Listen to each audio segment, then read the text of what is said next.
Hey guys, welcome back to my channel. It has been, I know I start off every video like this, but I know it's been a while since I've recorded. To tell you guys the truth, my family has been home 24/7, obviously coronavirus, etc. Everybody's home, and I live with my family, and I don't want them hearing me when I make a video, so it's been really hard for me to make a video, hence me being in my car outside of Starbucks to record a video. But I know you guys have been asking. I did a Q&A on Instagram. If you guys don't know my Instagram, it's just nursing with Jackie. And you guys had so many questions. I answered a lot of them on my story, but you guys had like other questions to my answers and a lot more questions that I didn't answer because I didn't want to do 80,000 million questions. So today I wanted to do a Q&A on all things nursing, regular life, wedding planning. If you guys don't know, I am currently wedding planning. I also just graduated with my bachelor's. You guys have a lot of questions about the RN to BSN program, which I just completed and how long it took, etc. So we're just going to be answering all those questions today. Let's get started. The first question is, how long did it take for me to get my BSN? So if you guys don't know, I had originally graduated with my ADN in December of last year, and that was the nursing school I went to. It was an associate's degree in nursing, so I graduated last year, took my NCLEX in February, started my nurse internship residency in February, and now obviously it is December 2020, and I have just graduated with my bachelor's. So you guys are like, how did you do that? How long did it take? It took me 8 months total. I did go full time. The program that I went through, I know you guys have a lot of questions, was the RN to BSN program through Texas Tech. The reason why I went through that program is, first of all, it was only 8 months to get my bachelor's. Like I said, I did go full time, and it was really easy for me to bridge from my associate's degree in nursing to get my RN to BSN program, and I already knew people prior that had done the program, and it wasn't bad. So just finished my bachelor's degree in nursing. Do I feel any different? No. I feel like nursing school was nursing school and my bachelor's. And another question you guys really had is, what was the bachelor's degree program all about? Like, what were the assignments? Did I have tests, etc., etc.? There was no real exams. I think in one class, I had a bunch of different classes, by the way. I can't like count, but I'm already a little hazy. But I really didn't have any tests. I would have quizzes over some of the material, but I never had tests. And the reason for that is because I wasn't actually studying. I wasn't learning knowledge. Like, I wasn't being taught new material. The only thing I was really being taught is how to research evidence-based practice, how to assess and interpret evidence-based practice, how to know whether you're truly reading evidence-based practice, and how to rate like the research and stuff like that. So basically the entire bachelor's program was about research and about reading articles, writing essays. Literally, if I could describe in one word the RN to BSN program, it was essays. I just wrote so many different essays. I also did a lot of discussion boards, and truly the RN to BSN program wasn't bad. It really wasn't bad. Another really good question that you guys have been asking me is, do I recommend to start your BSN program right after graduating nursing school and starting as a new nurse? And the answer to that is no. I definitely don't recommend it. It was definitely very difficult on me mentally, physically, on my school performance. It was very, very, very overwhelming. The reason why I did it is because I am getting married next year, and I wanted to get my bachelor's degree program before planning my wedding, before having my wedding, before getting a house, and all the things that I have planned for next year. I was just really committed. The first thing that they told us in our nurse residency program is, do not start school within the first 6 months of being a new nurse. I had already been enrolled, so like she said that, and I was like, she doesn't know that I'm already enrolled. I can't go back now. So yeah, I just went all out, as you guys can tell. Yeah, I wouldn't recommend it. I mean, it's possible I did it. Did I get the most amazing grades that I possibly could have? No, I really didn't. And at the end of the day, I don't think grades really reflect the kind of nurse you're going to be. Like I said, the majority of it were discussion boards, and a lot of the times I would turn in my assignments late because I was just so mentally exhausted. Another thing is, I started working nights as a new nurse. So being on nights, working full time, being a new nurse, having school full time, it was very overwhelming trying to coordinate my schedule. Like when I was off of work, I really just wanted to sleep all the time. the first 3 months of being a new nurse and working on ice were very difficult for me. I talked about this in my last video. If you guys haven't seen it, I'll go ahead and add it up here somewhere so you guys can see it. I really break down the truth on being a new nurse. I feel like not a lot of people talk in depth about how you will feel as a new nurse. I feel like, I don't know, but I was expecting it to be, you know, hard, but I wasn't expecting it to have the effect that it did on me, and I just feel like it was a great video, kind of really talking about the truth of really being a new nurse. So if you guys want to see that, I'll update that. So, okay, let's see. Next question is, have I tried fig scrubs? Are they as good as the hype? I have personally never tried figs. A lot of the, like, advertisements are like, I mean, not to be, but a lot of the advertisements are like really skinny people, really like fit and skinny people. I have big hips. I'm not very skinny, so I just personally feel like they wouldn't look good on me, and a lot of the pants are like joggers, and I do like joggers, but not every jogger is made the same when you have hips. So I just never really saw myself going to it. I know it's like a lot of like mainstream like nursing and nurses and stuff, they're all about figs, but I personally just have never really wanted to buy them. I've never really been on their website, to be honest. Never tried them, so I don't know.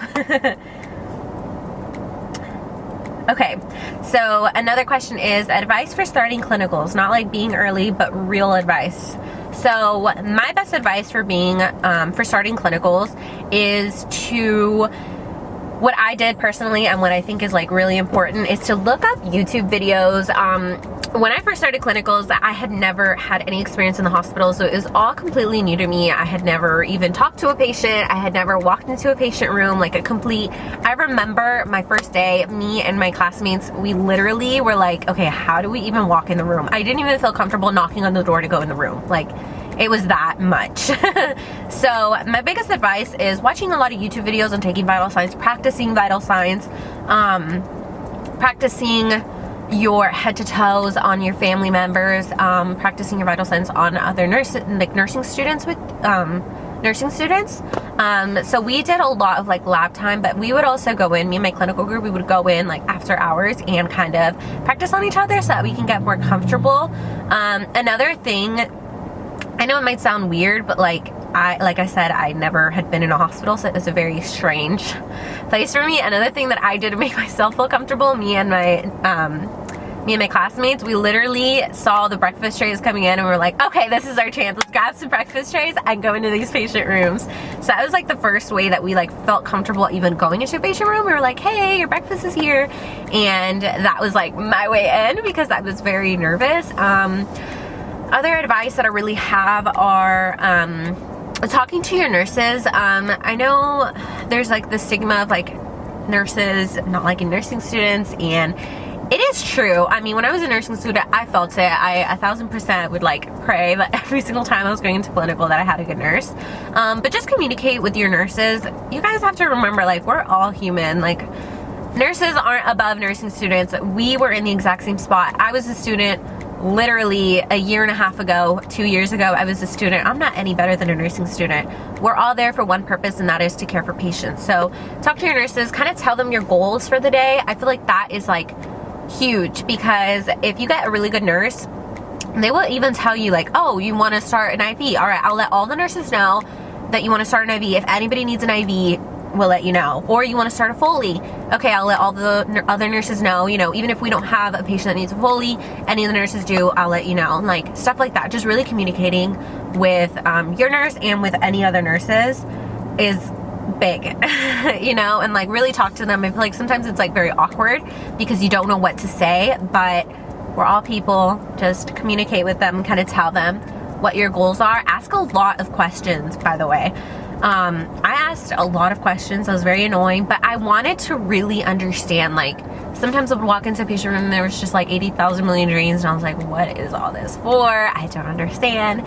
So of course, ask a lot of questions. Another thing that I really want to emphasize on is ask your nurses before you do something related to like a nursing skill. Like, don't turn off IV pumps. Don't ever touch your nurse's IV pumps. If it is going off, all I recommend, even this you maybe shouldn't do, is silence it and then just leave it and let your nurse know, hey, the infusion is done. Hey, there's an upstream occlusion. Don't ever touch your nurse's IV pumps, because unless your nurse tells you it's okay, hey, do this or to do this or whatever, because there have been nursing students that have like turned off like heparin IV, heparin, and that's supposed to be continuously running, and just turned it off and not let the nurses know, and that is a huge no-no. Also, you just have to ask, okay, because things can go wrong at the slit of a second, and of course you don't want to end up on the wrong side of the stick. Another thing that I want to emphasize is don't overstep your boundaries as a student. If the nurse is talking to the patient or educating the patient, do not step in over the nurse or over a doctor or over anybody to give advice, because that's, again, knowing your place. If the nurse is like, hey, you know, she's a nursing student. If the nurse is like, oh, hey, this guy's being creepy. That was so weird. If the nurse is like, oh, hey, she's a nursing student, she's learning this right now, maybe she can educate you, that's when it's okay to kind of give advice. You just never really want to overstep on our nurse's boundary. And I say this, I wish I would have said this as a student when I was doing like my clinical stuff, but that was something that was huge, because a lot of the times I would hear stories of like students that would overstep their boundaries and they would get in trouble, not only with the nurse, but with the hospital, because you never want to overstep. This is a hospital. These are people's lives. This isn't just a regular conversation. You know, you need to know where your limit is. So that's honestly like some good advice for, you know, anybody starting clinicals. Okay, let's see. Have I ever been on a COVID unit? No, I've never been on a COVID unit. We float 2 COVID units. It just depends on our census and how many nurses we have for that night. My friend, who is a nurse resident with me, she graduated with me actually, she's gone to the COVID unit a couple times, taken patients and tasked on the COVID unit, but thankfully I haven't had to, because we have good census every time I'm there, or it's somebody else's turn to float. So I personally haven't, but at any point I can be floated to the COVID unit depending on our census. What classes did I have to take for my BSN? So the BSN program isn't something that you kind of pick the classes. It's kind of specific classes within the actual program. The only thing you had to have was like your associate's degree in nursing, pass the NCLEX, and of course you had to have like basics like your chemistry, nutrition, microbiology, anatomy, and physiology. Some schools require like biology, which isn't in the normal nursing curriculum requirements, depending of course on the school you're at, but that was really all that I needed to take my BSN classes. Did you deal with any mental health problems during nursing school? If so, how did you cope with it? I will say yes. I do want to say nothing was diagnosed. I never went to go see a psychiatrist or a doctor about any of my issues, so I can't say anything was diagnosed. But I can say that from my knowledge and how I felt like I did have, I started having anxiety. I had never in my life ever had anxiety. Obviously it was all situational because I don't suffer from anxiety on the regular, but nursing school definitely gave me a lot of anxiety. Like I said, nothing is diagnosed, so please take this with like a grain of salt. It was just stress, and how I coped with it, to be honest, I would take breaks from school when I needed to. If I was studying and I really couldn't do it anymore, I would put all my stuff down and go out and hang out with my fiance or hang out with my family and just take a breather. I really just try to enjoy the moment and the time that I have with my family, so that I can come back and study and actually take good use of that time. So what else did I do? I would exercise a lot. I did go to the gym a lot during nursing school. It would be on and off kind of depending on how I felt, but I did go to the gym in nursing school, and that helped a ton, you guys. Oh my god, the gym is the bomb. But that's really what I did. Yeah. Did you get to select your specialty in nursing after nursing school? So basically you kind of just apply to residencies after nursing school, and of course you apply to the specialties that you want to be in, so that when they call you back you can interview for them and hopefully get the position that you want. I personally didn't have a specific specialty that I was like aiming for. I was just like applying to everything on every floor and kind of just seeing where I felt was right. So yeah, of course you can definitely pick which specialty you want to go to. Saying that, you have to get through the interview. Oh my god. Why? people are so annoying. They're sitting right next to me. Okay, so next question is, how do I keep a balance between work and personal life? Honestly, I feel like this depends a lot on whether you work days or nights. When you work nights, it's really difficult to kind of manage your work and personal life, because whenever you come home, all you want to do is like sleep all day. So that's really difficult to kind of manage your work and your personal life. So it really took me a while to really understand how I wanted my work and personal life to be working nights, because what I used to do is, like, if I worked, let's say I worked Monday night, then Sunday night I would literally stay awake all night, literally all night. I would force myself to stay awake, and then I would sleep all day Monday so that I can wake up at night for my shift. And that's how I'd be. And then after work, like, let's say I'm off Tuesday and I come home Tuesday morning, I would literally just sleep all day until I woke up, which is usually at 5 p.m. So at that point, my entire day, my entire off day, which is Tuesday, is wasted because I literally slept all day. So that's what I used to do, and then I would stay up all night, etc., etc. So now what I do is, instead of staying awake like the night before my night shift, I would actually sleep like a regular person. I would go to bed, wake up at 8 a.m., whatever, and Monday morning, if I had to work at night, wake up at 8 a.m., do chores, have breakfast, hang out with my family, my fiance, do whatever, if I have to go to the store, anything I wanted to do, and then I would just take a 3 to 4 hour nap. So like from noon to 3, or noon to 4, or 1 to 3, you know, like just a 3 or 4 hour nap before work. I would take a nap, and then I would wake up and go to work like normal. So I would only sleep a few hours before work.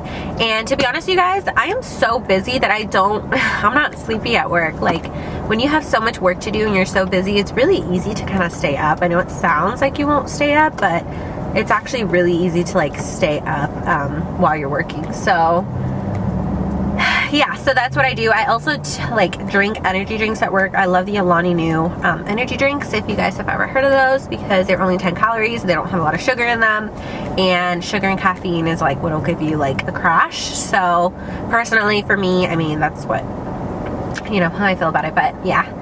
Okay, next question. Do you recommend doing a nurse residency? Yes, yes, yes. You have to do a nurse residency. Many jobs, you will never work in a hospital without having done a nurse residency. You can probably work in a clinic or at a doctor's office or something, but you will never work at a hospital without doing a nurse residency. So, well, from my understanding in the United States, or maybe just in Texas, but everybody basically has to do a nurse residency. Any job you apply to will say you have to have completed a nurse residency, or have had to have like years of experience, etc., etc. But yes, oh my goodness, you guys, my biggest advice to people that are graduating or close to graduation, if you are 6 months away from graduation, you should know all the hospitals you want to apply to, when the residency times open, what is required for those residency programs, because they start interviewing and taking applications 5 to 6 months before you even graduate, you guys. So you guys need to be on top of the ball. You guys need to have your essays done, your resume done. You need to have your letters of recommendation done. You need to have all that. And what I would recommend to do is to like have a folder. And what I did is I changed like my cover letter, of course, for every single hospital I was applying to, and I would change like my nursing what is it called, your like objective or your summary based on the position that I was applying to, so that it would match the position that I was applying to. So yeah, definitely recommend doing a nurse residency, and recommend being literally like 6 to 7, 8 months already knowing which hospitals you're going to apply to and what time they open their residency, because once they start taking them, you guys, they get so many applications. So you definitely want to be one of the first few, so that you can be one of the first few people that they see and call. How do you not get burnt out? I'm a new nurse and my hospital is at surge capacity. You guys, I felt burnt out as a new nurse after a month. I mean, you guys, it is so overwhelming. First of all, just being a new nurse in general without the pandemic, it is extremely overwhelming. And I'd be lying to you if I said that I wasn't burnt out, and I didn't, you know, I wasn't at the point where like I literally was like, I don't know if I could do this anymore. To be honest, I just pushed through it. I would pray all the time. I've said this before. I pray I would literally pray, especially when I was off of like my preceptorship, I would pray that my patients would be safe. I'd pray that I had the knowledge to take care of my patients. I'd pray. Okay guys, so I just had to change the locations because somebody was parked right next to me, literally, even though it was in like an empty parking lot, and I just felt very uncomfortable. I was talking for a bit, so if I sounded awkward, that's why. So I'm gonna just go ahead and start wrapping up this Q&A because it's already been 30 minutes and I feel like that's like the limit, you know? So I'm just gonna go ahead and answer like one more question. And then we'll go ahead and wrap it up, okay? I'm just gonna answer this last question. So the question is, what is precepting like? Do you just follow the nurse around all shift or do you do other things? So precepting, you guys, we are no longer nursing students. So no, you don't follow the nurse around and just see what they do. As a preceptor, it's more you're doing everything and the preceptor is behind you for you to ask questions, for you to make sure you're doing things correctly, for them to tell you what to do. And that's the thing, everybody is very different. My preceptor, I told her I learned by doing, so I can't watch her do things because I will not remember. So basically I'm like, just tell me what to do and I do it, and that's the way that I'm gonna learn. So that's exactly what I did. And we basically started with one patient and progressed as I felt comfortable. So every single week I would, you know, kind of assess like how many patients I was at, if I felt comfortable, if I needed more time, etc., before I had other patients. So sorry, I just drank a lot of coffee. I'm a little SOB. Oh, short of breath. I just realized it has many definitions. Nursing world, it means short of breath. So that's kind of what precepting is like. And then by the end of your preceptorship, your preceptor should literally like barely even be helping you. By the end of my preceptorship, I would just have my preceptor double check my charting on everything and make sure that my charting looked good. That was really what I had my preceptor for, and to like help me with like little things like start procedures, make sure, just watch over me, making sure that I had everything, I was doing everything correctly. So yeah, that's basically what preceptorship is like. If you guys want a more in-depth video, I would love to do that because I feel like that's super interesting and give advice and tips and stuff like that. But I think this is going to be the end of the video. My camera is dying and I've talked so much. So thank you guys so much for watching. I hope you guys really enjoyed. Make sure you give it a thumbs up, and yeah, thank you guys so much for supporting me and watching my video. Please leave a comment if you have any more questions or if you have any other requests. Thanks guys, bye.